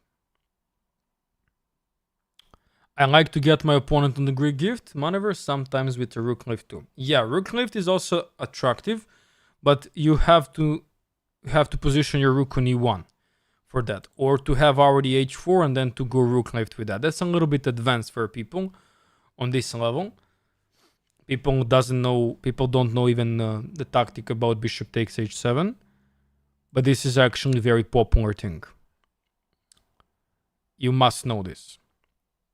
Okay, so what he did, he was scared of taking it. That's also common thing. People are simply not accepting this take. And now what I want. if you go now knight g5, now this changes the things. If you go knight g5, then they can play the move g6. And then you're suddenly in a little problem because you cannot get out your bishop. But what is the difference? When you go knight g5 and threaten queen h5, on g6 you have the move, in this case, queen to f3. Yes, there is queen to f3. I agree with you. And you want to go queen f6. You know, maybe you are 2000 or more, but some people on 13, 1200 or 1000, they don't understand this. So let me explain. Many times in the Greek gift, there's something that covers the f6 square. So in this case, this queen f3 would not work. Queen f6 then wins the game directly after knight g5. That's why this wins here, because kingside is so much open. Kingside is very exposed and king is weak. There is no other dark square pieces that are controlling this. So I go knight g5 now, as I mentioned. It's important to mention that, sometimes people are thinking, okay, why you are attacking without castles? Why your king is in the center? That's the thing when it comes to a little bit advanced chess. You have to spot, is your king safe to attack? Doesn't matter if it's on castles, doesn't matter if it's in center or whatever. You can attack whenever you have your king safe. And my king is feeling very safe because there is no any sort of attack on the king. The E line is closed. This diagonal is closed. Nothing happens on this line. There's just the queen hanging around and, pressuring the f2 without any help. If there is other pieces and pressuring my king in the center, then I would firstly castles and then later I'm going to start my attack.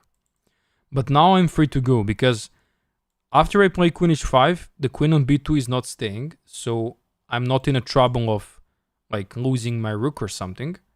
That's the point. My rook is not in a trouble. I will then later go queen h5 and I'll be ready for the checkmate.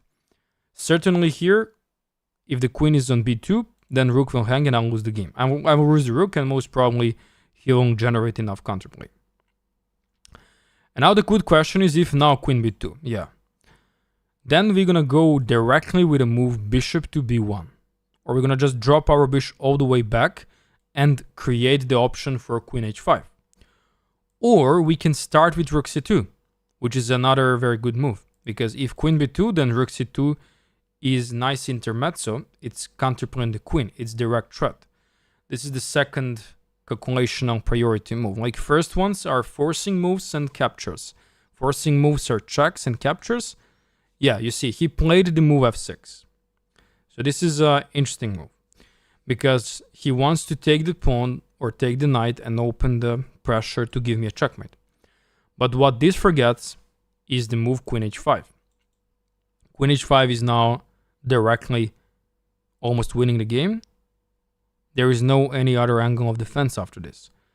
Because even if we lose the knight, we can drop the bishop on g6 and then go queen h7 mate because king will be stuck in the corner. The problem is, always look for the checks and captures. Even this sort of captures, you have to look in the game. Okay, maybe for the people on this level are a little bit hard to spot that, but it's something you must do. All single captures, checks, you need to notice during the game. Otherwise, you can wonder something. Certainly here, queen takes f2, it just loses the queen, so there is no angle of defending it. And what is even funny is after they take your knight, there is even dropping the bishop all the way back with a check on the king and you can take the queen. If you don't see the checkmate, you can take the queen. But if you don't see the taking the queen, you can give a checkmate. So it's opposite. Anyways, the game is after this over. I think there is no any single defense for our opponent to make it. If he goes with the rook away, try to create a gap for the king, then we have checkmate knight f7. And this gives the checkmate to the king in the corner. And that would be game over. Now after this, as you see that our king is still staying in the center. Yeah, this is rapid. King still stays in the center. And that's what is bad according to, chess principles, like always castle your king to have nice game. That doesn't make sense sometimes, because in this attack, if we included castles, then the problem is we're not gonna have that fast attack. If we spend the time at one point on castles, then our attack will like lack one move in efficiency. So we won't have the speed in this attack. That's the thing.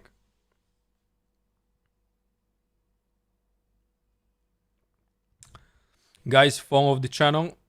Tomorrow we're gonna have at the same time the same stream about a rapid speedrun from this rating where we stopped today, like would be most probably 1450. Tomorrow we are continuing with the same stream at the same time. So follow the channel to get notifications when the stream started if you like the teaching today. Okay, he took on g5. So now, as I mentioned, I can win the queen. But I'm, of course, prioritizing the checkmate and go bishop g6. So discovery check on the king. And now king is in trouble. And after the king moves, there's a checkmate on h7, and that's game over. Yeah. King to g8, and now after queen check, that's a checkmate. That's beautiful, right? All right, let's go for the game review. We need to analyze this game very urgently. This is very important to analyze to understand what actually happened. What is actually the point in this game. So, let's take a look. We open the game with e4. They respond with c5. And one of the most popular... No, I'm not getting off. No, I'm not getting... After this analyze... maybe, but we'll see. Maybe I'm gonna do one more game if I have time. I'll see. If you reach to 15 followers, I'm gonna do one more game. Maybe that's a great deal, right? If you reach to 15 followers today. c3, e6, and this is generally prioritizing the normal natural development of getting the center. That's very natural. What are the best moves here? Are knight f6, challenging the pawn directly because you already played the move c3 and you cannot defend that pawn. So that's why, according to book, according to computer, according to everything, this move is the best. Or d5. d5 is more like for people who likes to play also Scandinavian, because it's getting the queen out. The queen is getting out, and then after take, queen is getting exposed. But of course, this is still theoretical. Very theoretical. Now d4. There's a lot of moves here. There's a lot of setups for black. This is very well-known position field. There's a lot of theory. I like myself to play knight f6 as black because I think... I don't like these positions with d5, but I believe they're also very tricky. So after e6, they're preparing to play this sort of French setup. Almost like a French. There's a lot of courses on this. I'll pin like many courses online. d4. We are getting the center. We are making the purpose of our opponent. And I told you that this was a bad move. This was a really bad move for my opponent because this simply allows you a lot of space. And the purpose of Alapin is to later get your knight to c3. So the point is, d5 here is very good move. Yeah, exactly. d5 is very good. After d5, we want to take this guy. That's the best move. If you play e5, you're just in French. You just transpose it into the French advanced line. And people in Alapin who plays the move e6, they need to be ready as black on the black side to French defense. Some people don't like to play close positions. They're very annoyed about that. Like myself, I used to play like 10 years ago French defense all the time. I played for 10 years since I started playing chess. I played French defense. It's very close, and if you're not a fan of the close positions, if you like to things get really sharp on the board, this is not opening for you. So if you wanna strike here, you can go with a d5, but this make a consequence for black to get into the French defense. But white can also take here, and then go for this check bishop b5. That's how the theory goes. Okay, my opponent took on d4, I took it back, and then he attacked my pawn on e4. I developed my knight and defended pawn, and that's the purpose why I played c3, because I wanted to generate strong center and then have my solid knight here to support that center. My opponent gave me this pin on my knight on c3, and what I did here, I played a move e5, which was not the best according to computer, but it also generates knight space. According to engines, it was much better to start with the move bishop d3, just because at some point this knight is very strong when it comes to the middle. But for white is also fine to handle this knight. This knight is not a dangerous piece. Bishop d3 was much better, and if they start attacking like the pawn on d4, I can go with knight f3. I can also go with knight to e2, defend my pawns like this. Later on I want a castle, and maybe place my bishop on e3, or then suddenly after that I'll go with something like e5. I did it a little bit earlier, but it's totally fine. Like I just dropped a little bit my advantage according to computers and according to book. And right now bishop on c8 is bad. That's correct. Now what people recommended, okay, you cannot play now a3. If you mean now a3, you cannot do that because you simply lose this, right? And after take, you can lose the rook here, right? You can lose the exchange. That's not good. You cannot play a3 now. A3 now is not working. When a3? Here? a3 here? But you cannot play a3 here. Take, and maybe this happens. What about that? Okay, you maybe have queen g4 after that, but it's risky. Why would you give up the pawn? Like a3 is not good move. Like why would you do that? Okay, when we have this setup, yes, you can then go later a3 at some point, of course. So I played e5, he played knight e5, and then after the move bishop d2, I'm sort of breaking this pin, and someone asked what happens after bishop takes or knight takes. You always take with your b pawn, you never take with your bishop, because now you have this beautiful pawn chain. That's what I explained in the game. You have now this beautiful pawn chain, and later on, these bishops will generate a ton of counterplay on the king side and a lot of checkmate attacks. So the point is, let's say now he castles, now already bishop d3, it's a scary field for him because queen involves into the attack, the other bishop, there would be also the knight into the game. It's pretty much the same thing, yeah, as it happened in the game. So he played knight c6, I played knight f3, I just defended my pawn, he played queen b6, and now this queen and knight targets the d4 pawn. That's sort of logical, right? I decided to take this knight on d5, just to simplify a little bit. He'd take it back with a pawn, and then I played a move bishop c3. This is maybe not the best way of playing, but it's very stable, because after they took on c3 like they did, I just again consolidate my pawn structure.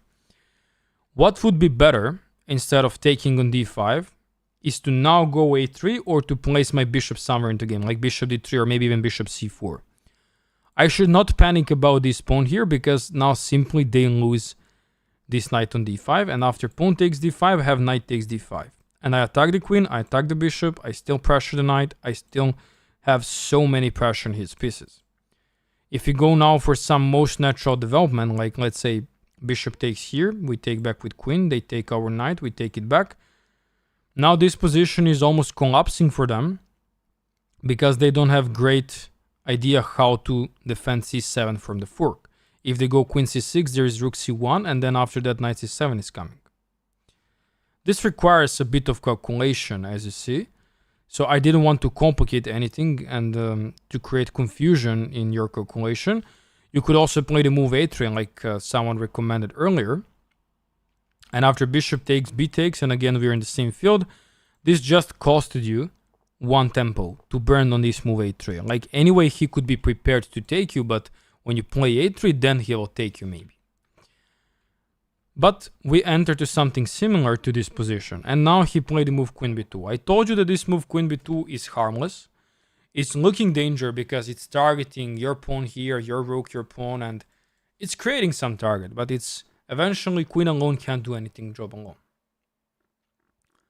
Queen alone is not dangerous. Always remember that. So I play the move rook c1 because I prioritize safety for my pawn chain. I don't really care about a pawn on a2. So this is what you should not do. Going for the mindless captures with your queen and collecting all of your pawns, all the board of your opponent, instead of prioritizing your development. Look at your king, look at your pieces. So what they should do is to start directly opening up the position. To get a bishop out, to go castle, and so on. That's what they should prioritize. Instead I play queen b2. I played rook c1, so I defended my pawn on c3, where it gets natural, right? I gave up the pawn on a2, but I prioritized my development. So now, where to place this bishop? You can go on b5, you can go on e2, you can go on d3. But the point is, you want to place your bishop the most active square. And this bishop certainly is the best on this diagonal. Not because he's around the pawns, it's because creating the touch on h7, where actually we got some fun later. Also, you can drop your bishop back to b1 and then reverse the battery. And you can reverse the battery and have your queen up front and bishop behind. So that's also a good idea. And now they castled. That was the big mistake. It's almost like a blunder. And I'll explain during the game why is this a blunder, but for new viewers that came to the stream, this allows the Greek gift. Do you know what is Greek gift? For the new viewers. Do you know what is Greek gift?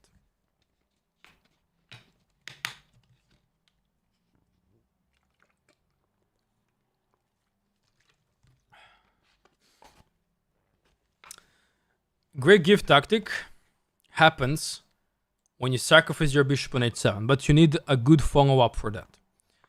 That's actually what happened in the game.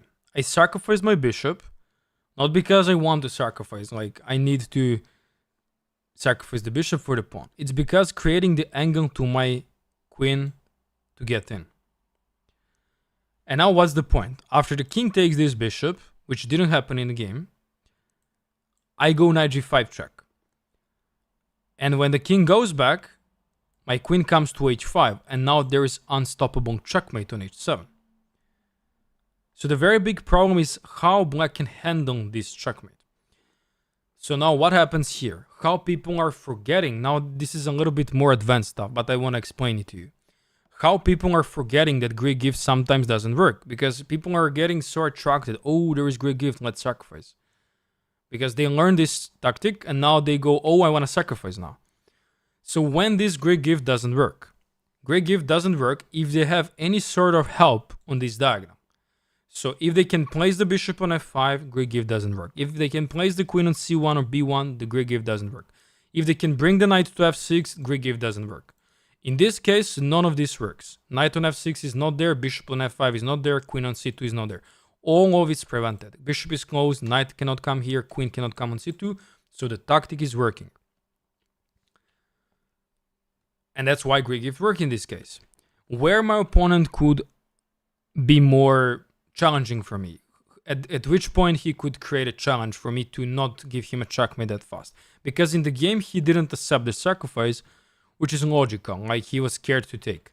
But if he took, let's say if he took this bishop, I play knight g5 and he goes king to h6. I have to be precise here a little bit, because if I allow him to go g6, king g7 and to very quickly open up this bishop, he might get into the defense and I might be in the trouble. Because I just sacrifice the piece and I don't provide a follow-up. So when I go queen g4 now, what is my plan? I want to go queen h4 and I want to, even sacrificing my knight, I want to bring this king out. I want to bring king here. It's not about the pieces here. It's about the restriction of the king. So king comes up into the game and you're restricting the king even more with that. So for example, let's make him attack our rook on c1. Now we go queen h4 check. King goes to g6. So they create a counterplay. If we lose the momentum, we're going to lose the rook, then later on queen will come to the game, and then suddenly black is winning. We are already pieced down, And now what's the problem? You can also castle now. You don't have anything. We don't have anything against castles. But if you want to prioritize the full checkmate mode, full attacking mode, we can go Queen H7. Queen H7 makes the king to run even more further. King G5. And now what's the point? We are 2 pieces down, but king is getting out. King is getting closer to the center, closer to our pieces. F4, H4 are now possible checks, yes. So sometimes, it's even more important to not look for mindless checks. It's more important to look for restriction of the king, to not allow him to run away in safety. So now we go F4 check, exactly. We attack the king with check. King now has 2 options, to take the pawn and to go King G4. If he takes the pawn, what's the point? It opens the F line. So, what happens? We can just castle now, or we can bring the rook to F1. Castling is of course attractive because it's protecting the rook and anyway brings the rook to F1. Now where the king goes? King can go on E3, king can go on G5, king can go G4. On all of these moves, for example, if he goes on E3, we are then bringing our queen closer on H3 to attack the king. So now king is cut off, he can't go any more further to the king side. So he's going down, he's going more down. King goes to D2 or E2, let's go on E2, and now we have final checkmate touch. Checkmate. King is checkmated, he cannot move anywhere. If he goes on D2, at least you can go after and win the queen, but you have to be careful to not lose your rook. So before you go for the checkmate, you will maybe go rook from C to D1, or you can go rook from F to D1, where after king moves on E2, there is queen to F3 checkmate. It's all about the restrictions. That's the point if the king starts running this way. If he tries to play something like D6, the same scenario happens. You want to go queen H4, king G6, queen H7, and he still runs away, and we go for the same tactic F4 and trying to open up the king. That's our priority. Then we go castles, and like if he eventually for example, if he avoids the taking the pawn here, we anyway need to castle. We anyway need the rook into the game and to support the restrictions, of this king. Now the famous thing is called the rook lift, and this is a little bit advanced for lower levels, but this exists in chess a lot. People are simply forgetting the rook lifts. At this point, you don't even need the rook lift. Like, you're certainly not threatening the checkmate in one move, queen h3, because you're covering the f4 square, and your queen will cover all of these squares beside the g5 and f4, which is the part of the rook and the pawn. So that's actually a great strategy, right? So you want to go next move, queen to h3. And pretty much there is no defense for that. If they try to do something about that, like to control that, there is literally no way. They can just delay it with queen sack or something, but there is literally no way to defend it. And that's actually game over. Game is finishing after that. So when we go back, my opponent played the move king h8, and now I play the move knight g5. Eventually I could bring my bishop all the way back and then go knight g5, but knight g5 threatens directly to go queen h5, or what is even more attractive is to bring the bishop all the way to b1, attack the queen with tempo, create a counterplay, and then go for the queen h5 check, which leads to attack on the king. And then there is a massive problem for them. So now what happens? We mentioned the move g6. G6 actually prioritizes the angle of escape for the king and also prioritizes to trap this bishop on h7. But then we go queen to f3, like we recommended. What this move does, it's also creating the jump on h3 with our queen, and then putting the pressure on the line this way. But it's also creating the queen f6 checkmate, which is the major threat. We want to go on f6 and give the check to the king. So at this point, the only defense for them to defend it is to sacrifice the pawn by putting this pawn and creating the shelter after we take it back with our pawn or something. But we have to be careful to not allow a certain counterplay. So at this point, we are simply ignoring We are simply ignoring this pawn, and we are going to move queen to h3. And now we are threatening discovery attack and open on the king, which again leads to sort of checkmate. If king g7 to escape that, we anyway sacrifice here, because does it take this one or this one? We are going for queen h5 check, queen h7 check, which again leads to pulling the king in front and generating the checkmate because the restriction is applied. And they're in a big trouble. So if they take the knight, then checkmate is in the one move, queen h7. So that's the big point. That's the big point. They played f6, and this already enters a big trouble because I told you that the main point of the gray gift is to bring your queen to h5, which is the whole point of this sacrifice on h7. And you're winning anyway, yeah. They take the knight, and now we have discovery, bishop g6, and followed by queen h7, and that's actually where the game is over. If you bring your bishop all the way back to b1, you can take the queen, but if you want to prioritize queen and checkmate, that's also fine, if you don't see the checkmate. But that's anyway game over. Bishop g6, king to g8, and queen to h7 finishes the game. That's game over. Okay. I guess that would be a very nice speed run. We increased the rating until 1457, and that's actually where we're going to continue from tomorrow. How did you like it?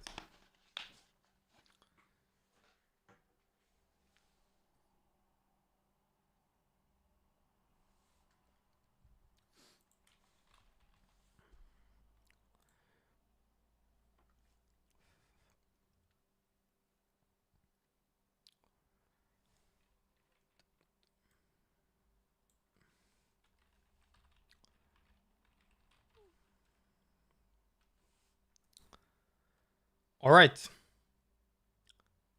I guess that's it for today, and I'll see you next time. I'll see you tomorrow, the same time.